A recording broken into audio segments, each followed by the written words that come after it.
Good morning. Thank you. I should thank the organizers for asking me to come and present this data. As you can see, I deliberately left the presentation as it was first presented at IAS in Rome in 2011 by Mike Cohen when these study results were released. I should also thank the participants that have contributed data to this study. Some of these participants now are starting their 10th year with this study. So it's a long haul. It has been a long study, but it's a good retention all around. Thirdly, I should say that probably I'm not the most qualified to present this particular presentation this morning. Within the group, the more eminent people who could have presented these results. Diane is here, Pian Zani is here, Ken Mayer is here. All these three individuals would have ably presented this study and leave me in Windhoek to do what I'm doing there. I'm at a young medical school which is struggling significantly with manpower, and my leaving has left my fifth-year students with no one to teach. So I'm trying to find people who can come and help me. So as Professor Essex mentioned, there was already a biological plausibility when this study was being designed in the late 90s, actually, that if we reduce viral load, most likely we'll reduce transmission. At that time, the study in Uganda had already shown that if you give AZT to mothers, there's reduction in HIV transmission from mother to babies. And by this time, most observational reports had already indicated that if you reduce the viral load in couples, you reduce transmission. But there was no randomized study that had provided the evidence. So 052 is a randomized study whose main aim was to determine if ART given to an infected individual in a couple's relationship would reduce both the magnitude of HIV transmission, but also to look at how long will this benefit last. The first question, I think, has been answered. The second question is the one that we are still to answer with the long study. This study is due to end next year if there are no problems in between. The second important question was to determine whether early ART had health benefit for the individual receiving this treatment. We should remember that this question has since been answered, but at that time there was no data to indicate whether starting ART at an earlier CD4 count would be beneficial to the patient. Now, as Professor Essex had mentioned, this study is being led by Mike Cohen, and these are the contributors to this study from the various sides. And Joseph is here as part of the team. So it's a randomized study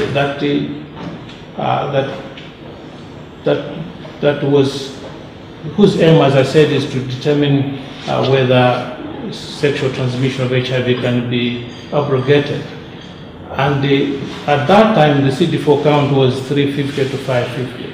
And if anybody's in the delayed arm had a CD4 count drop to below 250, then they started ART immediately. And the primary endpoint was the virological linked transmission, as Professor X has mentioned. So we had to screen over 10,000 individuals to try to find 1,763 couples. And the reasons for exclusion are listed here in red. And we randomized 886 couples to the immediate arm and 877 to the delayed arm. And these were the sites involved. A site in Kenya that came in late, but 2 sites in Malawi, 2 sites in Johannesburg, 1 in Zimbabwe, 1 here in Botswana, 2 in Brazil, and 1 site, the lone site at Ken Mayer's site in Boston. So the results, I'm going to present quickly the results. The aim is not to present these results. I mean, this is just a catalyst for discussion. We all have seen these results. So there were no differences in baseline characteristics between the subjects that were randomized to the immediate arm and the subjects that were randomized to the delayed arm. And also there was no there were no differences between their partners in both the delayed arm and also in the immediate arm. Now, up to February 2011, there were 39 transmissions that were reported in this study, and 4 were in the immediate arm and 35 were in the delayed arm. At that time, there was a DSMB in March, and the DSMB decided that the results should be announced because of the significant difference between the 2 arms. Now, what is more important is that when we looked only at the linked transmissions, there were 27 in the delayed arm, and there was 1 in the immediate arm. Now, I want people here to concentrate on this. So 18 out of the 28 transmissions had high CD4 count. We know that there have been some results that have shown that if a mother has high CD4 count, they don't transmit as much to their babies compared to the mothers that have got low CD4 count. But in this study, even those with high CD4 count transmitted to their partners. The second thing that I want you to take note is that 23 of those, 82% of those transmissions took place in Sub-Saharan Africa, and yet Sub-Saharan Africa only contributed 45% of the total population of the subjects. And thirdly, 64% of those transmissions were from females to males. So those are some of the important things that I thought we needed to take note. And this just shows you at what point the transmissions took place in the delayed arm and in the immediate arm. And when we looked at the things that contributed to the transmission, it seemed that condom use had a bit of an effect and sexual activity, but nothing else was important. And this looks at the linked transmissions, at what point the linked transmission was. And this lone transmission, this lone transmission in the immediate arm, the CD4 count was almost 600 in this individual. In the delayed arm, most of the CD4 count were around 400. Now, I want you to just take note of this single transmission in the immediate arm. When they looked at the genetics of the virus, it seems actually this transmission took place even before the patient, the subject was entered into this study. So the partner that was enrolled probably was a false negative HIV rapid diagnostic test. This is what seems to be the case. So if we took this one out, there will be no transmission in the immediate arm in this study. Now, some of the important things that were important here were the most important striking was that the immediate arm was the most significant factor in determining who got the transmission or not.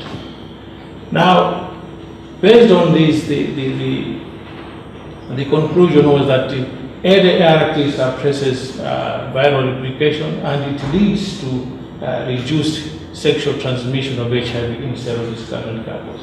So that plausibility, the biological plausibility, has been shown in a randomized controlled trial. But the questions that I think we need to be thinking about, there were several unlinked HIV transmissions, and yet these people were in a relationship with someone who was primary sexual partner. And these individuals were coming every 3 months for behavioral counseling about risk reduction for HIV transmission. And yet, we found almost 25 to 30% of transmissions coming from outside the primary relationship. How do we as scientists deal with this bigger problem that will not go away with the treating everyone that is positive in a relationship, in a self-disclosure relationship? The second question is,